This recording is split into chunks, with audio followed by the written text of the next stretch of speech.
Isang magandang araw sa inyo at sa ating mga kabarangay. Itago niyo na lamang po ako sa pangalang Lucio. 35 years old at may-ari ng talyer dito sa Pasig.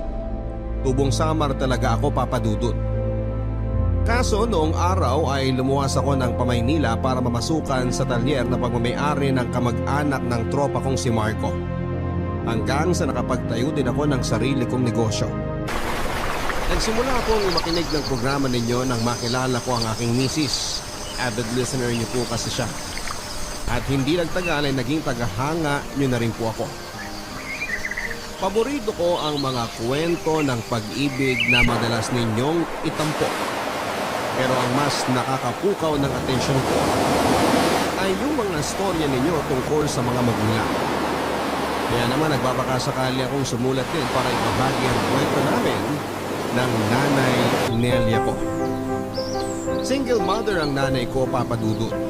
Mag-isa niya akong itinaguyod sa buhay dahil bata pa lamang daw ako ay iniwan na kami ng tatay. Hindi ko alam ang dahilan kung bakit umalis ang tatay ko pero isa lang ang malinaw sa akin noon. Masama ang loob ko kay nanay dahil wala akong kinakumulatang ama. Madalas akong tuksuhin ang mga kalaro ko dahil abnormal daw ang pamilya ko.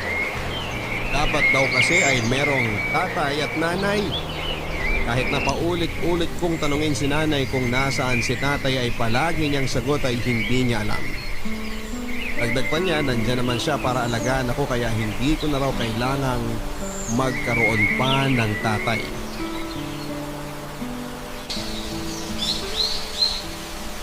Bili na ho kayo ng kangkong! Murang-mura lang ho! tig-5 piso lang kada tali. Bili na ho kayo mga suki! Nay, pwede na po ba akong umalis? Kasi niyayaya ako ni Pedring na mag-computer eh. Lucio anak, alam mo namang araw ng palengke ngayon. Kailangan kong tulong mo para naman makarami tayo na mabentang kangkong. Kaya niyo na po yan, Nay. Di ba palagi naman kayong nandito sa palengke? Kaya kabisado niyo na yung galawan dito. Anak, medyo mahina pa nga ang kita natin eh. Tingnan mo, ang tali pa lang ang nabibenta natin. Tapos magtatanghali na. Kailangan maubos natin itong 50 pirasong talong natitira para kahit pa paano pambili tayo ng bigas at ulam. Pwede naman po tayong umutang kina Aling Marites kung sakaling hindi po natin maubos yung mga kangkong ngayon, di ba? So, nagagalit sa atin si Marites dahil hindi pa natin nababayaran yung utang natin ng isa sa kanila. Kaya sinabihan niyo na ako kanina na bawal daw muna tayo kung sa tindahan niyo. Ano ba naman yan, Nay? Kaya nga, tigilan mo na yung pagre-reklamo dyan at tulungan mo ako magtinda dito. Bakit hindi ka kaya maglako doon? Akong tatao dito para naman pareho tayong magkaroon ng benta. Alam niyo naman kung ayoko naglalako eh. Mamaya makita pa ako ng mga kaibigan ko dyan pagtawanan na naman nila ako eh. Nung isang araw wala pong tigil sa panunukso sa akin si Pedring tungkol sa pagtitinda ko ng kangkong. Nalaman pa ni Melda yung nililigawan ko. Kaya tuloy pinagtawanan din ako. Anak, hindi mo dapat kinakahiya ang pagtitinda ng kangkong dahil ito ang bumubuhay sa atin. Tignan mo ko, proud kangkong vendor ang nanay mo. Kayo yung Nay. Magkaiba po tayo. Ayokong lumaki na nagtitinda ng kangkong kagaya nyo. Di bagay sa akin, lalo pat lalaki ako. Gusto kong trabaho yung may kinalaman sa mga sasakyan. Ayoko dito sa palengke. Ang init-init na, ang ingay-ingay pa. Matutupad mo yung pangarap mo kung tutulungan mo ako makabenta ng marami ngayon para may pambaong ka sa school sa Lunes. Saka ano bang nakakahiya sa pagtitinda ng kangkong, Aber? Alam mo namang sinabing nakakahiya din ang pagtitinda ng buko juice, ice cream at fishbowl. Ano ba naman yan, anak? Yan ba ang natututunan mo sa eskwelahan? Ang maging mapangmata? Hindi ko naman po sinasabing nakakahiya ang pagtitinda ng buko juice o fishball. Ang akin lang, ayokong magtinda ng kangkong. Bakit niyo pa po kasi ako sinasama dito sa palengke? Samantalang tinutulungan ko naman na po kayo sa pagtatali at pagbubuhat ng mga kangkong na ibebenta. Alangan namang isama ko sa Petron. Sino ba sa inyong anak ko? O hindi ba ikaw? Si nanay talaga. Seryoso po ako. Seryoso din naman ako Mukha ba akong nagbibiro? Ikaw lang ang pwede kong asahan na tumulong sa akin. Dahil mo nga malaki ka na. Ang taong ko din sinulong pagtitinda dito, no? Dahil bata ka pa noon. Ay, yun nga, Nay. Di nyo man lang naisip kung gusto kong sinasama nyo ako nun dito sa palengke. Yan tuloy, Mula noon hanggang ngayon ang tawag sa akin ng mga kababata ko Lucho Kangkong. Ano ba naman yan? Kasalanan niyo kasi. Palibhasa yung mga kalaro mo, mga bang tawag dun sa Ingles? Spoil. Oo, mga spoiled yung mga bata mo yan. Dahil walang alam sa pagbabalat ng buto. Dapat hindi mo sila sinasamahan dahil puro di magandang natututunan mo sa kanila. Sino pong sasamahan ko? Kayo? E di puro tungkol sa kangkong na natutunan ko sa inyo. Aba! Tignan mo itong batang to.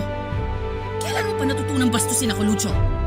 Ay, kung nandito lang sana si tatay, di sana kayong dalawa ang magkasamang nagtatrabaho.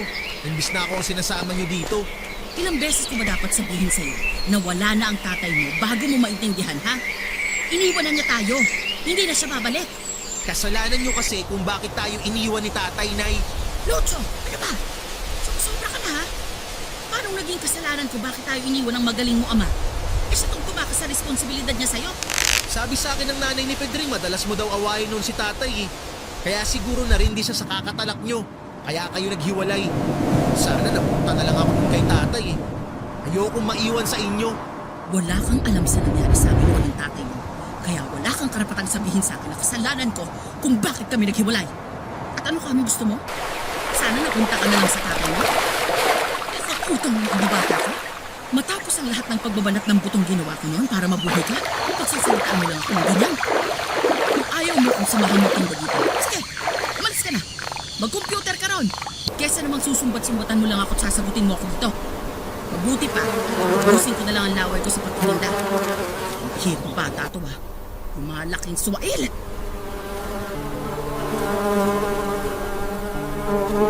Papadudot, hindi lang pagtitinda ng kangkong sa palengke kasama si nanay ang kinaiinisan ko.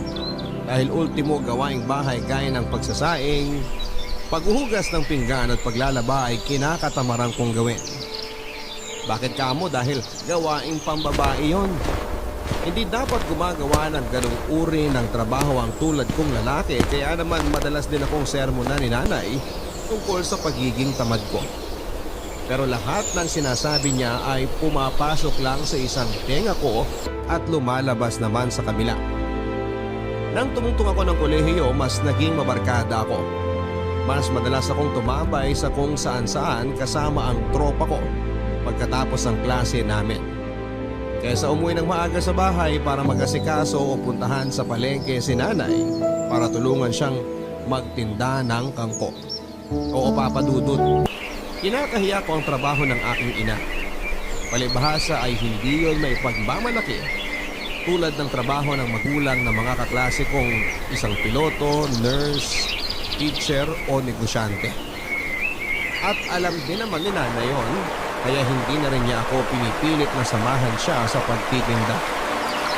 At dahil sa pagiging mabarkada ko, meron ding pagkakataon na nasasangkot ako sa away, papadudot. Kaya nang minsang umuwi akong putok ang labi at may black eye ay halos humatayin si nanay sa nerbiyos. Pero buhay na buhay pa din siya habang pinapagalitan niya ako. Aray! Aray ko naman, Nay! Alam niyo namang masakit yung pasa ko tapos dinidiinan niyo pa talaga yung paglalagay ng gamot. Anong gusto mo gawin ko? Magtatatalon sa kuwa dahil umuwi kang bubog sarado? Ano ba naman yung Lucho? Minsan ka na nga lang umuwi dito sa bahay, eh ganyan pa ang itsura mo. Anong magagawa ko? Mabuti nga, umuwi pa ako eh. Aray! Wala mo pa talagang mga tuwira ng baluktot? Nay naman, ano ba yan? Alam niyo na nga may mga sugat at pasa na ako eh. Tapos kung makabatok pa kayo, wagas. Bakit ka ba kasi nagkakaganyan, ha?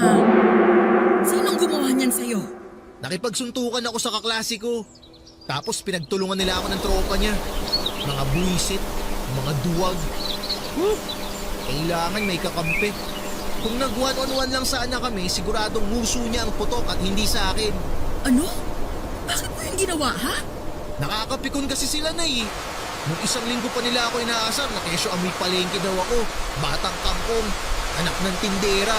Kaya ka nakapagsuntukan dahil lang sa maliit na bagay na yun. Ano ba naman kayo, nasa elementary?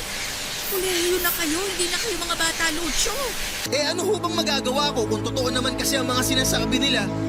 Pinagmumukha nila akong katawa-tawa sa harap ng ibang tropa ko eh. Kaya di na ako nakapagtimpi. Pambihira. Paano na lang kung mapuruhan ka nila, ha? Nagkaroon ka pa ng bali-baling buto. Ano, saan tayo kukuha ng pampagamot mo? Alam mo namang maliit lang ang kinikita ko sa pagtitinda ng kangkong sa palengke. Tapos hindi mo pa ako tinutulungan. Alam mo, Nay, kasalanan mo talaga kung bakit ako napakaaway eh. Ako? Kasalanan ko, Aber? Dahil sa pagtitinda nyo ng kangkong. Kahit nung bata pa ako, issue na talaga yung pagiging tindera nyo eh. Pwede naman kasing humanap na lang kayo ng ibang trabaho. Mga tulong kayo. At least kahit papano, nasa loob kayo ng bahay. Hindi nakabalandra kayo sa palengke. Yan tuloy. Alam na alam ng buong barangay na nanay ko kayo. Matagal nang alam ng buong barangay na nagtitinda ako ng kangkong, Lucho. At ni isa sa kanila ay walang sinasabing masama tungkol sa akin. Mga suki ko pa nga ang karamihan sa kanila. Ikaw lang at yung mga barkada mo ang nagpapalit sa trabaho ko. Di ba dapat nga pinagtatanggol mo pa ang nanay mo dahil itong hinahamak kong pagtitinda ko ng kangkong ang tumutusto sa pangkolehiyo mo. Kahit na anong sabihin nyo, di nyo na mababago ang isip ko. Pati ang tingin sa inyo ng mga barkada ko. Ay, nakakainis talaga. Kung nandito lang sana si tatay, siguradong di ko mararanasan ang pesting buhay na to. At ano naman ang maitutulong na magaling yung ama sakaling nung nandito siya, ha? Siguradong magiging maganda ang trabaho ni tatay. Dahil mahusay siyang mekaniko. At malamang mas mag-e-enjoy akong tulungan siya kesa ang tulungan kayo sa pagtitinda ng kangkong. Diyan na nga kayo. At saan ka pupuntang bata ka? Doon kina Pedring. Ayoko matulog dito ngayong gabi. Lucho, sandali! Bumalik ka dito! Hoy! Bata ka! Malaki na ako, Nay. Kaya ko na ang sarili ko. Kaya wag mo na ako masyadong intindihin.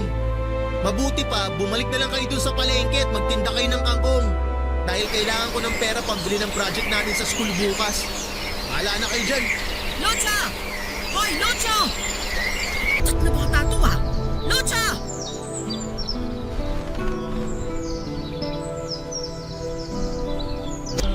Ayaw ni nanay na lumaki akong basagulero tulad ng tatay ko, Papa Dudut. Pero hindi ako naniniwala kay nanay na ganung uri ng tao si tatay. Sigurado akong gusto lang niyang siraan ang imahe ng aking ama sa akin para hindi ko na ito masyadong isipin pa o hanapin. Kaya naman mas lalong nadagdagan ang sama ng loob ko kay nanay. Tumalas din ang aming pagtatalo dahil sa paulit-ulit akong nasasangkot sa mga gulo. Nandyan, Papa Dudut, yung nagkabaranggayan pa kami ng nakaaway kong taga-kabilang bayan dahil ang natalo namin sila sa basketball. At kung ano-ano pa. Bukod doon ay sawang-sawa na rin ako sa pakikinig sa bulyaw ng nanay ko kung gaano ako kapasaway o kaswail na anak. Kesyo, kailan ko raw ba titigilan ng pagbibigay ng sakit ng ulo sa kanya? Kaya naman napag-isip-isip kong huminto na lamang sa pag-aaral, Papa Dudut, at umalis sa bahay namin. Oo, lumayas ako't nanuluyan sa tropa kong si Marco na nasa kabilang bayan at iniwang kong mag-isa ang matanda kong nanay. Nang umalis ako sa bahay namin, pakiramdam ko ay naging malaya ako, Papa Dudut. Bukod doon, dahil sa pagiging malayo ko sa nanay ko ay mas nagawa ko ang mga bagay na gusto kong gawin nang walang tumatalak sa akin. Ang sarap pala sa pakiramdam na kahit papaano mabigyang katahimikan ang mga tenga kong bingina sa sermon ni nanay. Para mabuhay at may pangkain ay madami akong trabahong pinasukan. Nandyan yung naging delivery boy ako sa isang maliit na kainan na pinapatakbo ng tiyahin ni Marco. Pumasok din ako bilang sales assistant sa tindahan ng mga sapatos para kahit papaano ay may kitain akong pera. At dahil nga meron na akong source of income ay natuto naman akong magbisyo, Papa Dudut. Alak at yosi ang naging libangan ko at sandalan sa tuwing namimiss ko si tatay. O di kaya kapag gusto ko nang maglibang. Malaking bahagi sa kinikita ko ay doon lang napupunta. Pero wala akong pakialam.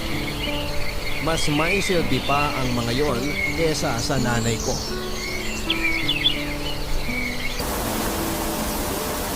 Papansin ko parang linggo-linggo ka nang nag-happy-happy ah. Ganun talaga. Happy lang dapat, sabi nga ni Tinay. Sinong Tinay? Sira. Yung bida sa Little Nanay, ano ka ba? Di ka ba nanonood nun sa GMA? Paborito ko nga yung bidang babae ron eh. Si Glyza De Castro. Gago, hindi si Glyza De Castro ang bida ron. Si Chris Bernal yun. Ano, sino sa atin ang walang alam ha? Lasing ka na yata, Lucho eh. Sus! Hindi ako lasing. Nakainom, oo. Pero lasing? No way. Okay, edi wow. Uminom ka na lang din. Dami mo pang satsat eh. Buti nga niyaya pa kita eh. Para naman kahit papano masayaran ng alak yung lalamunan mo. Masyado ka kasing sub-sub sa trabaho. Wala ka ng time mag-happy-happy.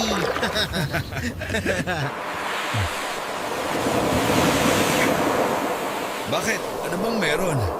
Oh? Anong meron ang pinagsasabi mo? Sira, anong selebrasyon? Bakit ka umiinom? Kadalasan kapag nag-happy-happy ka meron kang pinagdiriwang. So ano, sabihin mo na. Ano, sinagot ka na ba ng nililigawan mo? Ano ang pangalan mo? Violeta. Oo, Violeta. So, sinagot ka na ba ni Violeta? Di no? Saka di ko naman nililigawan yung babaeng yun. May jowa na yun, si Nicanor. Mamaya gulpin pa ako ng tropa nun kapag pinormahan ko si Violeta eh. Ay, ganun ba? Akala ko single yun. Akala mo lang, pero hindi. Kaya nga nawala na din ako ng interest sa kanya nung minsan nakita kong umaaligid na parang aso sa kanya si Nicanor. Tapos, na-realize ko, di ko pala siya talaga type. So, sino na type mo? Wala. Di yata taga rito mapapangasawa ko eh. E di kung ganun, bakit ka umiinom? Namimiss ko lang kasi yung airpod ko. Yung airpot mong naglaong parang bula nung bata ka pa. Pwede ba? Di siya nawala na parang bula. May dahilan kung bakit siya nawala. Kasalanan ni nanay kung bakit sila naghiwalay. Yun yun. Lagi ko kasi siyang naiisip kahit nung bata pa ako. Na ano kaya ang buhay ko kung sakaling magkasama kami? Di sana buo ang pamilya namin ngayon kung hindi nawala si tatay. Ang drama mo naman, pre. Di bagay sa'yo. Gago. Drama naman talaga ang buhay ko ah. Sira ka talaga. E di mo ba sinubukang hanapin ang tatay mo kahit minsan? Ano bang alam mo tungkol sa kanya? Para naman kahit paano may idea ka sa kung ano na ang posibleng buhay niya ngayon. Sinubukan ko siyang hanapin pero ni anino niya hindi ko nakita eh. At ang alam ko, mahilig sa mga sasakyan si tatay. Mekaniko ang trabaho niya bago sila naghiwalay ng airmat ko nung araw. Kaya siguro naman ako sa kanya ang hilig ko sa mga sasakyan. Sa palagay mo, posible kayang may sarili ng talyer si tatay ngayon? Di ko alam. Ano ba yan? Wala ka namang kwentang kausap, pre. Ano bang malay ko, di ba? Pero dahil nabanggit mong mahilig ka sa mga sasakyan kagaya ng airpot mo, baka interesado kang sumama sa akin lumuwas ng Maynila para magtrabaho sa talyer ng tito ko. Ano? Seryoso ba yan, pre? Baka naman ginugood time mo lang ako. Masasapak kita. Sira, seryoso ako. Ikaw lang naman tong kalabiro sa atin, no? Ano, sama ka ba? Tinatanong pa ba yan? Siyempre, sasama ako. Ang harap ko din naman makaalis dito sa probinsya natin eh. Saka, baka sa Maynila ako na din makita ang tatay ko kung sakali. O ang magiging misis mo? Alam mo, ikaw, puro ka talaga kalukuhan eh. Ba, wag mong sabihin di mo yun naisip. Balita ko, magaganda ang mga babae sa Maynila. Saka madaming customer na babae si Tito. Sikat na sikat kaya ang talyer niya dun sa Pasig. Kaya sigurado ako na taga ron ang mapapangasawa mo. Kung sinuswerte ka nga naman, ano? Baka nga sakaling makita ko doon ang tatay ko at ang magiging misis ko. Anong tawag doon? Hitting two birds in one stone. Yun. Mismo.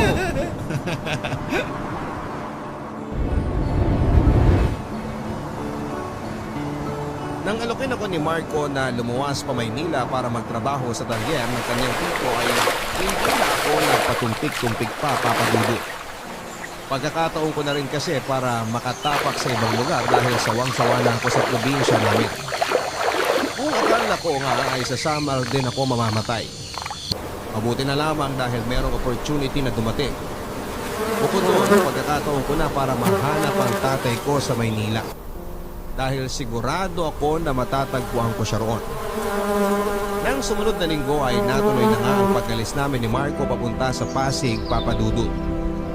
At kung tatanungin ninyo ako kung nagpaalam ako sa nanay ko, hindi. Bakit pa hindi ba? Baka pigilan lang niya akong umalis at isa pa ay malaki na ako. Kaya ko nang magdesisyon para sa sarili ko at hindi ko na kailangan ng opinyon ng iba. Pagdating namin sa talyer ng tito ni Marco ay sumabak kaagad kami sa pagtatrabaho.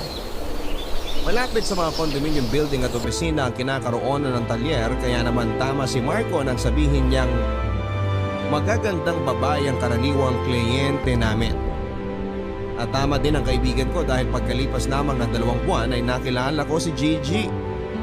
Nagtatrabaho bilang office staff na hindi nagtagal ay niligawan ko at naging girlfriend.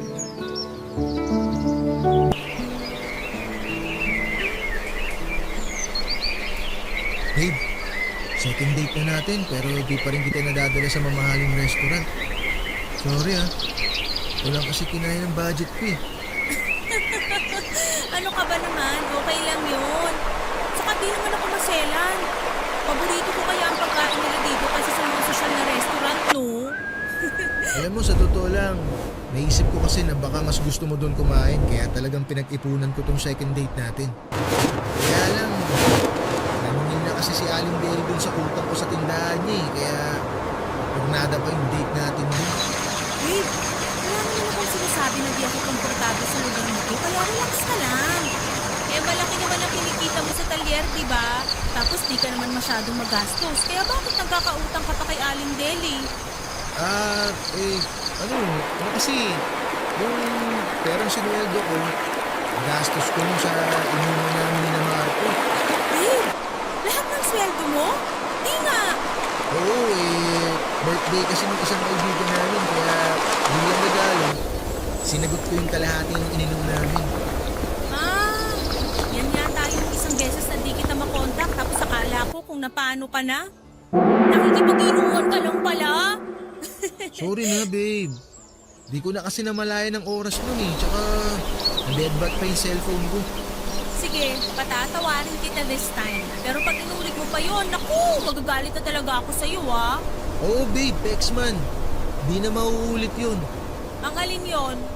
Yung di ko pag-detect sa'yo kapag may inuman ng tropa. At pati yung pag-iinom, babe. Dapat tigilan mo na din yan, no? Parang ang hirap naman yata nun, babe. Di naman ako umiinom palagi eh.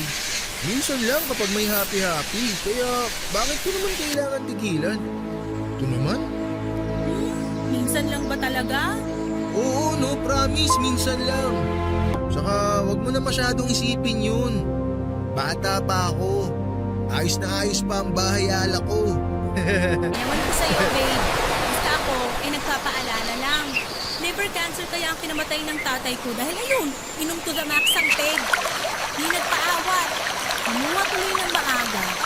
Ay, sumalangit tawa ang kaluluwa ni tatay. Masamang damo ako. Saka para ka namang nanay ko kung maner mo ni. Speaking of your nanay, sabi mo nasa Samat ka, di ba? Oo. Ba't mo naman natanong? Wala lang. Napansin ko lang hindi mo siya madalas kinukwento. Kaya na-curious ako kung nag-uusap pa ba kayo o ano. Ay, simula nang umalis ako sa amin, di na kami nagkausap ni nanay. Saka bakit ba? Di ba? Wala din naman kami pag-uusapang matino. Yung pagluwas ko nga dito, di niya rin alam eh. Grabe ka, babe. Di ka man lang nagpaalam sa nanay mo? Tulad nga ng sinabi ko, di na yun kailangan. Nasa tamang edad na ako at pag-iisip para magdesisyon sa mga bagay na gusto kong gawin sa buhay ko. Tsaka ayoko pinakikialaman ako ng nanay ko. Simula pagkabata, palagi na lang yung sinasabi sa akin kung ano ang dapat kong gawin. Kahit na ayoko, pinipilit pa rin niya ako. Kaya nga di ko siya masyadong pinakikinggan nun. Di ko sinusunod yung mga sinasabi niya. Sobra naman yata yun. Kasi kahit anong mangyari, nanay mo pa rin siya. Di mo ba siya namimiss? Di mo naiisip kung kamusta na siya dun sa probinsya? Siguradong miss na miss ka na niya, babe. Ay, ko naman kailangan malaman kung namimiss niya ako eh. Tsaka wala akong pakialam kung kumusta na ba siya ron. Tungkol na lang ba sa airmats kung pag-uusapan natin? Kasi parang nawawalan na ako ng gana. Date natin to, di ba? Dapat tungkol sa atin yung pag-usapan natin. Hindi yung sa kung sino-sino. Okay, sorry naman. Naisip ko lang kasi itanong, pero kung ayaw mo ng pag-usapan, edi naiintindihan ko. Kain na lang tayo. Mabuti pa nga.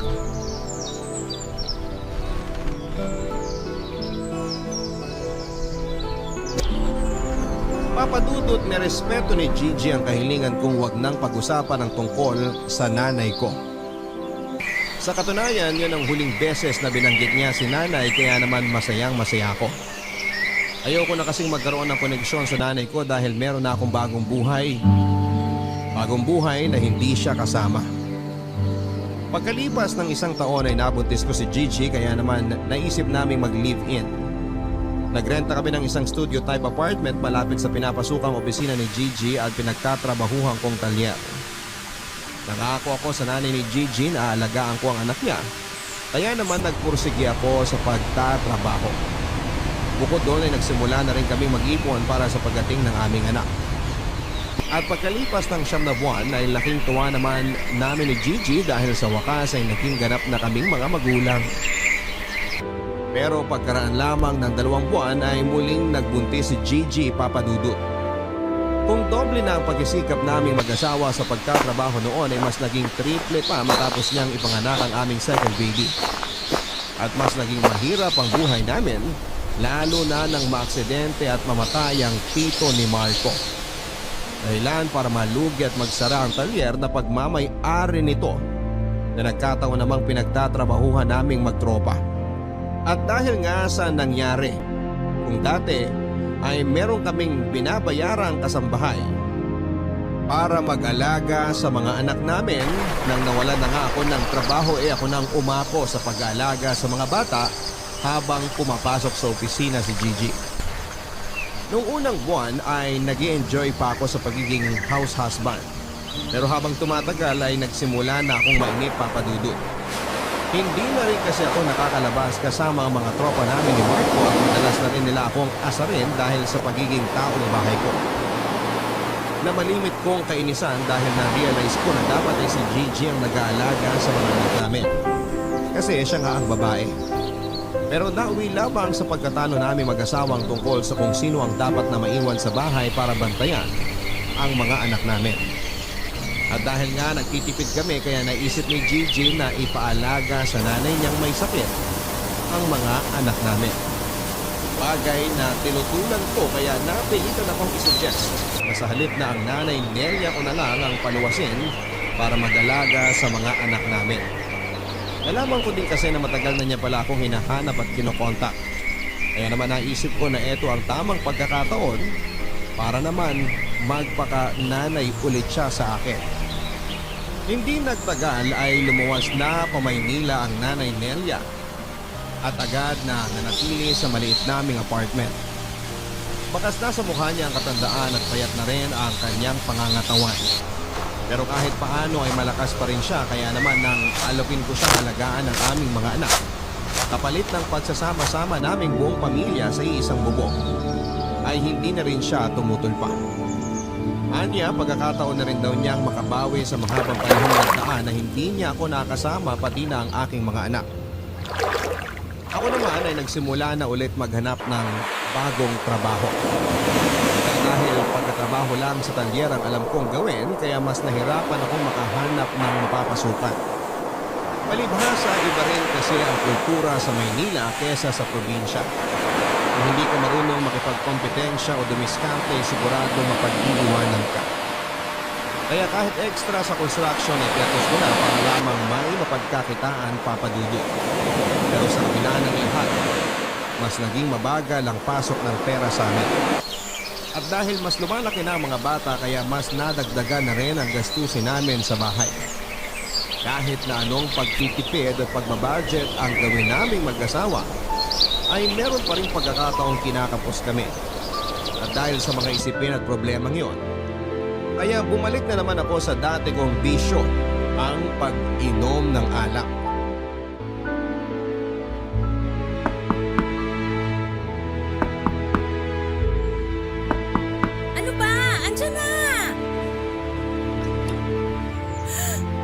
Ano bang nangyari? Hi, babe. Gigi, ipasok na muna natin si paring Lucho. Nangangalay na ako eh. Mabuti pa nga, Marco.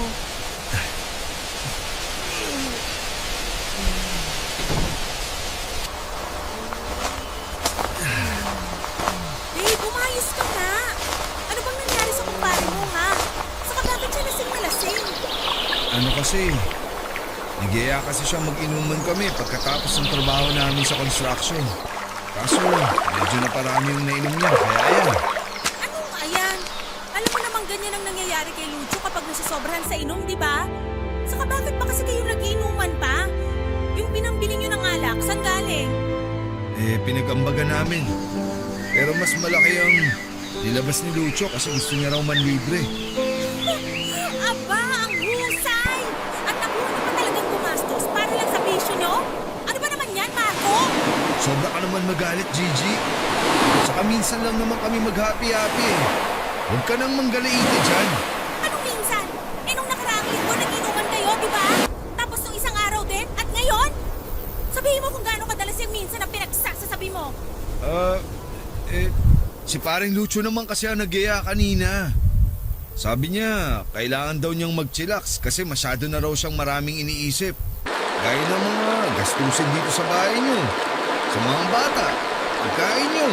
Pero hindi pa rin dahilan yun para konsintihin mo siyang mag-inom at gumastos para sa alak.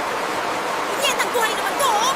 Gipit na nga kami tapos napupunta pa sa alak yung kakarapot niyong sweldo sa construction. Aba, ba't sa akin ka nagagalit? Diyan ka kay Lucho magalit. Siya ang sermonan mo, wag ako. Mabuti nga, nagmalasakit pa akong iatid siya dito sa bahay niyo eh. Kundi sakali yan matutulog. Alis na nga ako. Kaya di pa ako nag-aasawa eh. Dahil ayoko nang may tumatalak sa akin katulad ng ginagawa mo ngayon. Nakakairita ka. Diyan ka na nga. Buisit. Tingnan mo tong tarantadong to. Hoy! Huwag ka nang babalik dito, konsentidor ka! Naturingan ka pa namang kaibigan! Di na talaga ako babalik dito. Bungangera. Tarantado! Ano ba yan? Ang iniinay mo naman eh. Aba, pasensya naman po kung naistorbo kang pagtulog mo dyan sa sofa natin, kamahalan!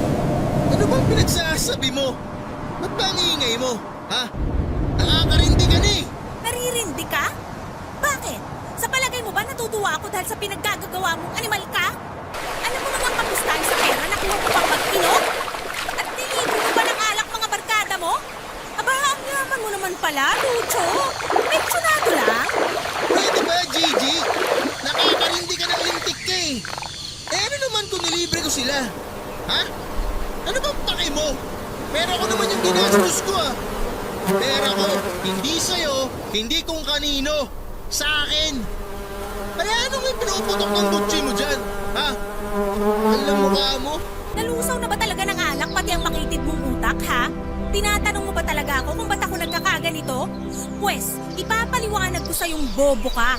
Nagagalit ako dahil wala na nga tayo halos panggastos sa pamamahay na to, pero nakuha mo pang magbisyo. Di ba sinabi ko na sa'yo na tigilan mo na ang pag-inom ng alak? Paka-irresponsable mong tao ka. Ah, ganun. Alam mo, sumusobra ka ng babae ka eh. Yan. Para magtanda kang leche ka. Naku! Gigi! Anong ginawa mo sa asawa mo, Lucho? Hoy! Wala kang pakialam dito, matanda ka. Manahimik ka. Isa ka pa eh. Papadudot dumalas pa ang pag-aaway naming mag-asawa dahil sa bisyo ko na pag-inom ng alak at mas naging mabigat ang pagdadala namin sa buhay. Nandyan yung nag-isang kahig, isang tuka kami lalo na noong matapos na ang kontrata ko bilang construction worker. Sinubukan kong maghanap ng iba pang trabaho pero lalo lamang akong nahirapan. At hindi nga nagtagal, hindi lang alak at sigarilyo ang naging bisyo ko dahil nalulung na rin ako sa sabong nang minsan akong isama ng tropa namin ni Marco sa sabungan. At syempre nakarating yon sa kaalaman ni Gigi kaya lalo kaming nag-away. Hanggang sa umabot na nga sa puntong naabutan kong nag-aal sa balutan ng misis ko dahil malak nila akong iwanan ng mga bata.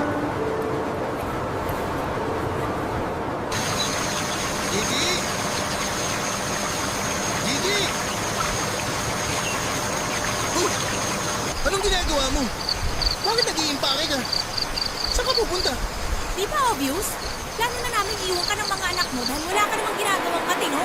Ayoko na makisama sa'yo dahil ibang-iba ka na, Lucho. Di na ikaw yung taong nangako sa mga magulang ko na aalagaan kaming mag-iina. Di na ikaw yung taong pursigido sa buhay dahil meron kang magandang pangarap sa amin ng mga anak mo. At di na rin ikaw yung lalaking hinahanap ko. Puro ka nalang bisyo. Wala ka nang ibang alam gawin kundi uminom, manigarilyo at ngayon nawimili ka naman sa sabong? Kapal din ang pagmumukha mo, no? At saan mo nga pala kinukuha yung mga pinangsusugal mo, ha? I'm sure pinangungutang mo pa yan. Grabe, Lucho. Di na kita kilala. Nagbago ka na. Walang aalis sa inyo. Di ako papayag na iwan niyo ako. Di mo kami pwedeng pigilan dahil sawang-sawa na ako sa mga away natin. Pagod na ako sa mga pag-intindi sa'yo at sa pag-asang isang araw ay magbabago ka pa. Na magiging responsableng tatay ka uli sa mga anak mo. Kaso hindi. At mukhang malabo nang dumating ang araw na yun, kaya bakit pa kami magsasagang makisama sa'yo, ha? Walang aalis dito. Dito lang kayo. Tigilan mo yung kakapalo mo sa akin, ha? Nakakarindi ka na. Bitiwan mo ako! Lucho, bitiwan mo nga yung asawa mo. Ano ba? Huwag nga kayo makialam dito. Doon na nga kayo. Ano ba? Bitawan mo nga ako. Bakit ka ba nakikialam dito, matanda ka? Ha? Talagang bata ka na. Eh, hindi mo na kami ginalang ng asawa mo. Ah, wow! Nagpapatawa ka ba? Ikaw? Sige nga, bigyan mo ako ng rason kung bakit kailangan kitang igalang. Ha? Bigyan mo ako! Kasi wala akong maisip na dahilan kung bakit eh. Hindi kita pinalaking bastos. At mas lalong hindi kita pinalaking nananakit ng babae. Baka barumbado mo? Demonyo ka na. Hoy, makinig ka sa akin mabuti, matanda ka ha. Lalakasan ko kasi baka bingi ka na. Wala kang pakialam kung paano ko patatakbuhin ang pamilya ko. Dahil ako ang padre di pamilya dito. Ha? Tsaka tigil-tigilan mo nga yung panghihimasok mo sa buhay namin. Ha?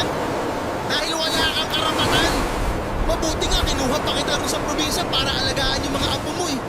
Dahil kung hindi, siguradong mabubulok ka dun mag-isa. Mamamatay ka rin mag-isa. Lucho, tumigil ka na nga! Bakit mo pinagsasalitaan ng ganyan ang nanay mo? Nasisiraan ka na ba ng ulo? Magulang mo pa rin siya! Magulang. Dahil mo sinasabi, wala kang alam. Para sa akin, matagal na akong walang magulang. Walang tatay, walang nanay.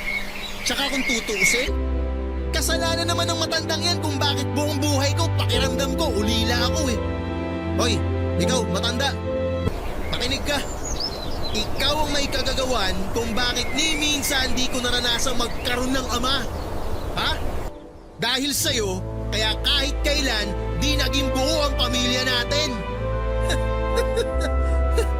Tapos ang lakas ng loob mong pakialaman ng pamamalakad ko sa pamamahay na to? Bakit? Ha? Ano? Sino ka ba sa akala mo? Ha? Ha? Ano? Ano? Sino ka ba? Lucho, huwag mo saktan ang nanay mo! Ano ba? Pwede ba? Huwag kang ang OA dyan. Di ko naman siya sinaktan ah. Tinapik-tapik ko lang naman siya. Baka sakali kasing magising siya sa panaginip niya na meron siyang buo at masayang pamilya. Napakagago mo talaga! Alam mo, Nay, sana di na lang si tatay ang umalis dun eh. Sana ikaw na lang. Sana ikaw na lang ang nawala. Sana hindi na lang si tatay. Dahil sigurado ako, mas magiging masaya at maayos ang buhay ko kung sa kanya ako lumaki at hindi sa'yo. Di sana magiging katawa-tawa at kaawa-awa ang kabataan ko kung hindi dahil sa'yo at sa buwisit mong pagtitinda ng kangkong! Kung bakit ba kasi hindi na lang ako lumayas noon?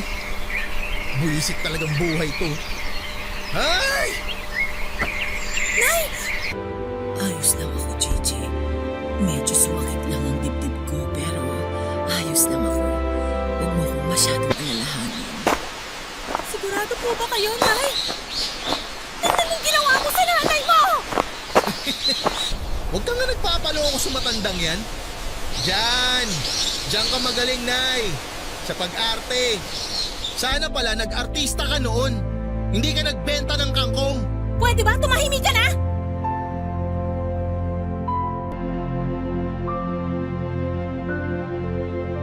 Papadudot, alam kong nagkukunwari lang si nanay na merong nararamdaman para maawa ako sa kanya. O bawiin ko yung sinabi ko tungkol sa kanya. Hindi niya ako madadala o maluloko sa mga pagdadrama niya. Nang mga sandaling yun ay tuluyan na ngang nawala ang natitirang respeto ko sa kanya bilang nanay ko dahil ang lahat ay napalitan ng magkahalong galit at pagtatampo. Matapos nga ang pagtatalo namin yun ay hindi na rin naman tinuloy pa ni Gigi ang plano niyang pag-alis nilang mag-ina. Pero napag-isip-isip ko rin naman na kung hindi ako magbabago ay baka nga tuluyan ang mawala sa akin ang aking pamilya. Ayokong matulad sa akin ang mga anak ko na lumaking hindi kumpleto ang kanilang mga magulang dahil alam na alam ko yung pakiramdam na tuksuhin at pagtawanan dahil tingin ng marami ay abnormal ang pamilyang walang nanay o walang tatay. Kaya naman pinilit kong bawasan ang mga bisyo ko at nagsimula muli akong mag-apply ng trabaho, Papa Dudut. Pero sa kabila ng lahat ng pagsisikap kong maging mabuting ama at asawa ay talagang sinubok pa rin ako ng kapalaran, Papa Dudut. Nandyan yung naranasan kong maglakad mula Pasig hanggang Boni para lang mapuntahan yung inaplayan kong trabaho dahil sa labis ko na pagtitipid sa pamasahe. Tapos sa huli, hindi rin pala ako matatanggap dahil daw college undergraduate ako. Sinubukan ko ring mag-sideline muli sa construction pero hindi na ako tinulungan ni Marco dahil marami na raw siyang naitulong sa akin. At sa pagkakataon na yon, kailangan ko naman daw matutong tumayo sa sarili kong mga paa. Sobrang sama ng loob ko kay Marco noon pero sinantabi ko yon, Papa Dudut. Kaso meron pa rin talagang mga sandali na hindi ko mapigilang magalit sa aking sarili. Nasisihin ng Diyos sa buhay at kapalaran na meron ako. Isang gabi nga nang makauwi ako galing sa paghahanap ng trabaho, sa sobrang pagod ko at sakit ng paa, ay sumalampak na lang ako sa sofa, Papa Dudut. Tapos lumabas galing sa kwarto namin ni Gigi ang panganay kong si Errol para makipaglaro sa akin. At dahil wala ako sa mood ay napagalitan ko siya dahilan para umiyak siya at mag-hysterical naman ang nanay niya. Oo, nauwi sa pagtatalo namin ni Gigi ang napakasimpleng bagay na yon, Papa Dudut. Pero hindi ko akalain na yun na pala ang magiging mitya para simula kong pagsisihan ang mga nagawa kong kasalanan at kakulangan sa aking pamilya, lalo na sa aking ina. Ano bang problema mo, Lucho? Bakit mo naman sinigawan ng anak mo, ha? Ayan tuloy, iyak nang iyak dun sa kwarto. Sinabihan ko naman siya ng maayos ah. Di ba sabi ko sa kanya wag na muna niya akong pilitin makipaglaro sa kanya dahil pagod ako? Kasalanan ko bang di makaintindi yung anak mo? Aba, syempre, 2 taon pa lang naman yung anak mo. Ikaw ang matanda, ikaw ang dapat na mas nakakaunawa. Ano ba naman yan? Saka bakit ba ang init-init na naman ang ulo mo? Ayos naman kami dito kanina eh. Dumating ka lang, naging magulo na naman tayo. Leche ka naman, Gigi. Kasalanan ko pa pala ngayon? Samantalang kakasabi ko lang na pagod nga ako, di ba? Busy ako sa paghahanap ng trabaho para sa pamilya natin. Kaso hanggang ngayon, wala pa rin ako napapasukan. Tapos di na rin ako tinutulungan ni Paring Marco para makapag-sideline sa construction. Tinabla na ako nung animal. Aba, di mo dapat binubuntun sa amin yung problema mo, no? Lalong-lalo na sa anak mo. Bata pa ang panganay mo pero kung pagalitan mo parang binata na. Nag-iisip ka ba? Pagod nga ako eh. Ano bang gusto mong gawin ko, ha? Gusto mo intindihin ko pa rin kayo kahit na ang sakit-sakit ng katawan at binti ko? Ganon? Gusto mo makipaglaro pa rin ako sa anak ko kahit na gutom na ako? Ha? Aba, dapat nga ako yung iniintindi nyo eh. Hindi mo ba nakikita na todo na yung effort ko para lang makahanap ng trabaho? Pansuporta sa pesteng pamilyang to? Peste? Peste kami? Aba, sumusobra ka na talaga, Lucho. Dapat ba bigyan ka namin ng award kasi masakit ang katawan mo dahil sa kakahanap mo ng trabaho? Responsibilidad mo yan, tanga, bilang padre de pamilya na maghanap ng trabaho para suportahan kami ng mga anak mo. O kahit yung mga anak mo na lang dahil kaya ko naman suportahan ng sarili ko. Alam ko rin namang wala akong maasahan sa pulpul na katulad mo. Wow! Ang yabang mong magsalita. Porque may trabaho ka? Ha? Kaya nagmamalaki ka na? Trabaho mo lang naman yung kaya mong ipagmalaki. Kung wala yung trabaho mo, pulpul ka rin namang gago ka. Baka nakakalimutan mo. Ako pa rin ang padre de pamilya sa bahay na to. Kaya yung gusto ko pa rin ang masusunod. Naintindihan mo? Ha? Yan, gago ka kasi. Uy! Diba sinabi ko Ano na ba? sa'yo, huwag mong pagbubuhatan ng Tumigil kamay ka na kasama nga! mo. Sumusobra ka na talaga. Tigil niyo ang paghampas niyo sa akin, ha? Aray! Habang tumatanda ka, Ano ba? nagiging demonyo ka. Eh ano bang pakialam nyo? Ha? Wala na ho kayong pakialam dahil buhay ko to. Masyado na kayong nangihimasok sa pamilya ko. Masyado ka ng mapapel. Maling-mali talaga na pinaluwas ko kayo rito eh. Ano sabi mo? Loko, utang na loob. Kapal ng mukha mong sabihin sa akin yung mga bagay na ganyan. Matapos kitang igapang simula bata ka. Napakasumail mo. At ako pa ang walang utang na loob, ha? Para sabihin ko sa inyo, responsibilidad nyo yon dahil anak nyo ako. Kaya wag na wag nyo sa akin masumbat-sumbat na kesyo ihinapang nyo ako sa hirap o kung ano-ano pa dahil bilang magulang, dapat naman talaga na ganun ang gawin nyo. Di ba? Bobo ka ba? Lucho, tigilan mo na sa amin pagsagot ng papalag sa nanay ni Elia mo. Di ka ba nahihiya sa kanya? Di ka ba nahihiya sa ugali mo? At bakit naman ako mahihiya sa taong yan? Ha? Bakit? Siya nga dapat ang mahiya sa akin eh. Dahil nasa pamamahay ko siya. Ako ang nagpapatira at nagpapakain sa kanya. Kaya anong pinagsasabi mong ako ang dapat na mahiya? Isa ka rin na bobo eh. Ang bobobo nyo. Baka ikaw ang anak nito at hindi ako. Kasi ang bobobo nyo eh. Hoy ikaw. Kailan mo ba planong umalis dito sa bahay namin ha? Sa totoo lang nasusuya na ako sa presensya mo eh. Lucho, ano ba? Bakit? Totoo naman, di ba? Kapos na kapos tayo. Hindi na nga natin alam kung anong klaseng pagtitipid ang gagawin natin eh. Kaya di na natin kailangan ng ekstrang palamunin sa pamilyang to. Nay! Diyos ko! Nay! Nay! Ano ba, Lucho? Wala ka bang balak tulungan ako dito? Tingnan mo si nanay! Wala na siyang malay! Nay! Nay! Gumising po kayo, Nay! Nay! Atake sa puso. Yun ang findings ng mga doktor matapos naming isugod sa ospital si Nanay Nelia nang mawalan siya ng malay sa gitna ng mainit naming pagtatalo sa bahay, Papa Dudu. Aaminin kong noon lang ako nakaramdam ng labis na takot habang pinapanood ang mga nagkakagulong doktor na sinasalba ang buhay ng aking ina. Noon lamang ako kinalabutan sa tarang buhay ko habang iniisip ang posibleng masamang mangyari sakaling hindi nila masagip si nanay. Doon lang ako nakaramdam ng hustong pagsisisi at hinding panghihinayang, Papa Dudu. Pagsisisi dahil sa lahat ng masasamang ginawa at masasakit kong sinabi sa aking ina. At panghihinayang sakali mang ikamatay niya ang nangyari sa kanya. Pakiramdam ko ay bumalik ako sa pagkabata dahil hindi ko na napigilan ang aking mga luha. Ang mga sandaling yun ay simulan ko ng magdasal sa Diyos. Na sana ay iligtas niya ang nanay ko.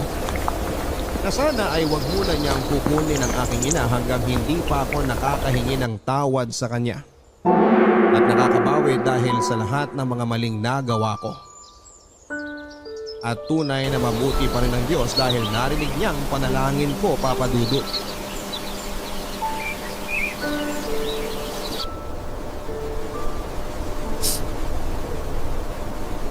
Nay? Alam ko kahit na natutulog kayo. Naririnig mo ako.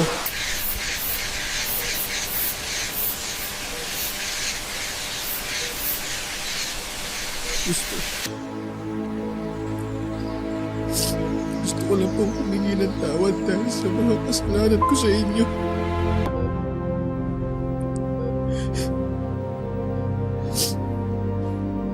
Patawad, Nay. Sa lahat ng mga masasakit na salitang binitawan ko. At sinabi ko sa inyo sa mga pagkabata ko. Pinapagkatawad mo ako. Kasi hindi ko nakita yung mga pagsisikap niyo para sa akin nun. Alam kong sobrang sama kong anak. Na pati nga po yata langit sinusumpa na ako dahil sa pagiging swail ko at walang respeto sa inyo bilang magulang ko.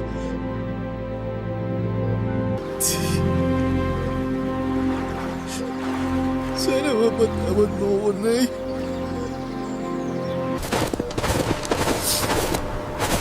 Kasi mas pinintindi ko yung sarili ko eh.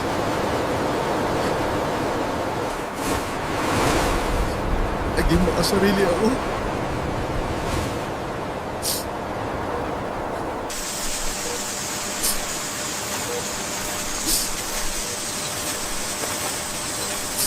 Hindi ko inisip ang kapakanan niyo.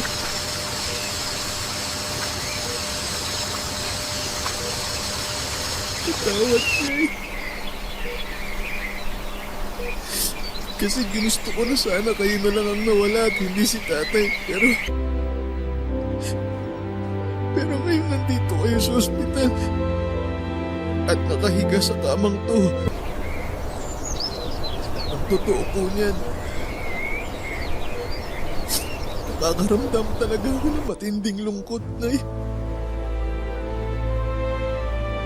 Natatakot po ako na baka mawala kayo. Na baka iwan niyo rin ako tulad ni tatay.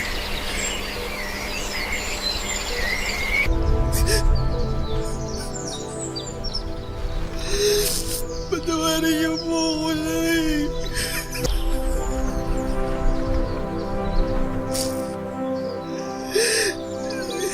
Hindi ko po sinasadya lahat. Tingnan mo na.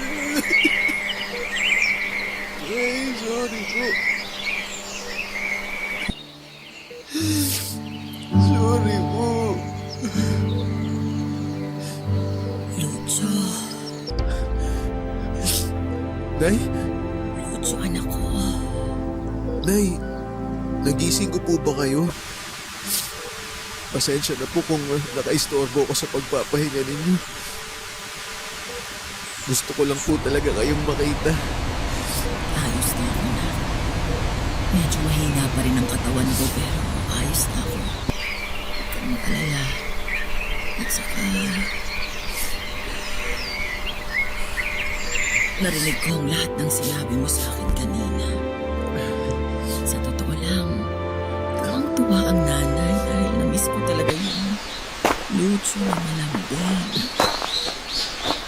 Nay, sorry po sa lahat-lahat ha.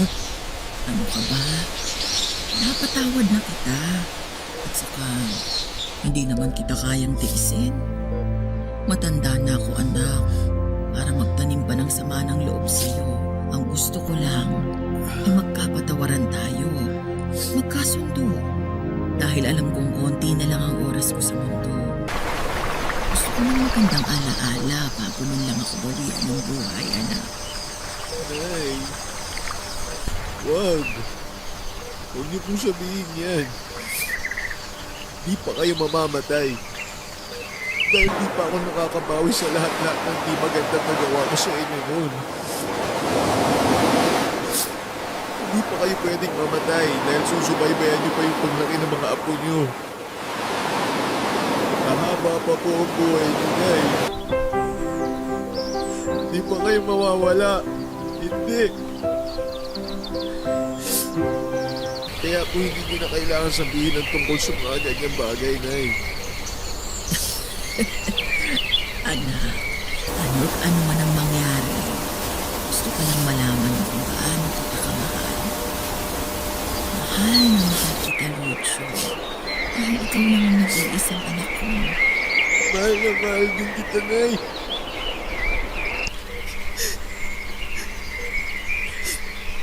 Patawarin niyo ako dahil huli na nung nakita ko kung gaano kayo kahalaga sa akin. Dahil mas inuna ko po ang sarili ko. At dahil mas palagi kong hinahanap si tatay. Kalimutan ko kayo, Nay. Sorry po, Nay. Sorry po. Sorry po talaga, Nay. nang kaso, anak. Nakaraan na lang yun. Alam mo, naiintindihan ko naman kung bakit palagi mong hinahanap ang tatay mo eh. Pero wala naman akong magawa. Dahil hindi ko na maibabalik pa yung mga panahon magkasama kami. Ang tatay mo, sinasaktan niya ako, anak. Hindi ko alam kung bakit bigla na lang nagbago ang tatay mo. Mula sa pagiging mabuting tao, ay tumalas ang pananakit niya sa akin. Noong isang beses na napagbuhatan niya ako ng kamay, ay pinalagpas ko yun dahil ayokong masira ang pamilya natin. Kaya lang yung mga sumunod ng pananakit, ay hindi ko na kinaya. Kahit labag sa loob ko, lumayas ako sa bahay natin noon kasama ka para magpakalayo-layo sa kanya. Tapos nabalitaan ko na lang na nagkaroon siya ng bagong babae nung maghiwalay kami. Simula noon, hindi ko na siya inisip pa. At mas pinagtuunan kita ng pansin dahil ikaw lang yung mahalaga sa akin. Ikaw lang yung meron ako, anak. Bakit di niyo sinabi sa akin na sinasaktan pala kayo ni tatay? Bakit? Dahil nakikita ko kung gaano mo kamahal ang tatay mo. Kahit na hindi kayo matagal na nagkasama. At kung sasabihin ko pa sa iyo ang totoo, eh baka kamuhian mo pa siya. Talagang kamumuhian ko siya dahil sa ginawa niya sa inyo. Gago pala siya eh. Siya pala tong may kasalanan kung bakit nasira ang pamilya natin eh. Lucio, patay na ang tatay mo. Ha? Ano ho? Bago ako lumuwas dito sa Maynila, nabalitaan ko sa mga kakilala namin na namatay siya dahil sa isang malalang sakit. Akala ko tulungan ko na siyang nakalimutan dahil sa tagal ng panahon na lumipas. Pero nang malaman kong wala na siya, eh, hindi ko pa rin napigilang umiyak. Kasi kahit naman nagbago siya, eh tatay mo pa din ang lalaking minahal ko noon. Siya pa din ang ama ng pinakamamahal kong anak. Siya pa din ang tatay mo. Kaya ayaw kitang magtatanim ng galit sa kanya. Nay! Huwag na po kayo magsalita pa. Magpahinga naman kayo. Sinasayang niyo yung lakas ko eh. Napakaisa lang ng buhay. Ayokong guluhin mo lang ang panahon mo sa pagbabalik sa mga nakaraan dahil hindi ka makakausad. Hindi mo naman kailangang kalimutan ang nakaraan mo. Pero hindi mo rin kailangang manatili roon. May sariling pamilya ka na naman, anak. Lucio, saka dapat ang maging prioridad mo. Mahaba pa ang panahon na nakalaan para sa inyo. Kaya naman dapat mong samantalahin mo. Si Gigi, mabait ang batang yun. Maswerte ka sa kanya. Kaya naman humingi ka ng tawad sa kanya. At kung patawarin ka man niya, eh mangako kang hinding-hindi mo na ulit siya sasaktan. At gawin mo yun. Dahil kung sakaling mamatay ako ngayon at nalaman kong pinagbuhatan mo ulit ng kamay ang asawa mo, eh babangon talaga ako sa hukay para isama ka. Si nanay naman eh. Sinabi ko na po sa inyo na huwag na kayo magsalita ng ganyan, di ba? Di pa po kayo mamamatay. Hahaba pa po ang buhay nyo dahil babawi pa po ako sa inyo. At saka, Nay, pinapangako ko din pong susundin ko na lahat ng mga sinabi niyo simula ngayon. Bexman po. Halika nga dito, anak. Mayakan nga ako sa anak ko. Mahal na mahal kita, Lucio. Mahal na mahal kita, anak ko. Mahal na mahal din po kita, Nay.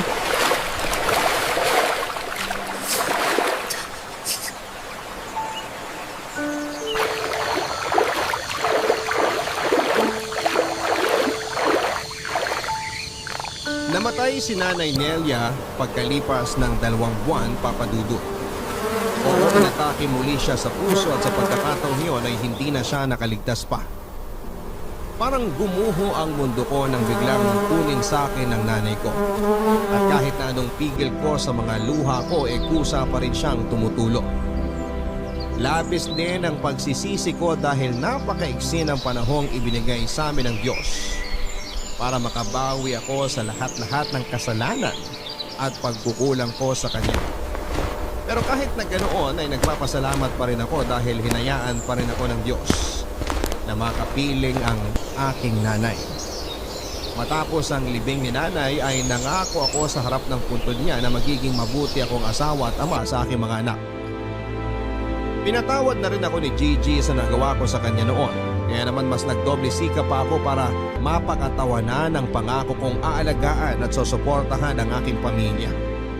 Sinuwerte din naman akong nakapag-loan si Gigi ng malaking halaga sa kanilang kumpanya na ginamit namin para makapagtayo ng maliit na talyer. At hindi nga nagtagal ay mas naging kilala kami't lumago ang aming negosyo. Alam kong masayang-masaya si nanay sa langit dahil unti-unti kong tinutupad ang pangako ko sa kanya noong nabubuhay pa siya. Namimiss ko pa rin siya hanggang sa ngayon, Papa Dudut, pero alam kong maligaya na sila ni tatay saan man sila naroon. Maraming salamat po sa pagkakataong mabasa ninyo ang aking sulat.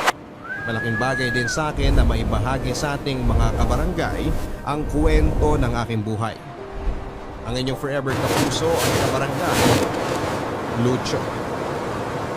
Sabi nila habang abala daw tayo sa paglaki, nakakalimutan na natin tumanda na ang mga magulang natin. Sa kaso ng letter sender natin si Lucho, ganun nga ang nangyari.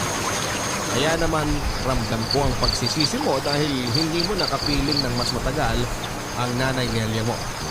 Pero Lucho, tama ka sa sinabi mong maswerte ka pa rin dahil nakahingi ka ng tawad sa iyong ina.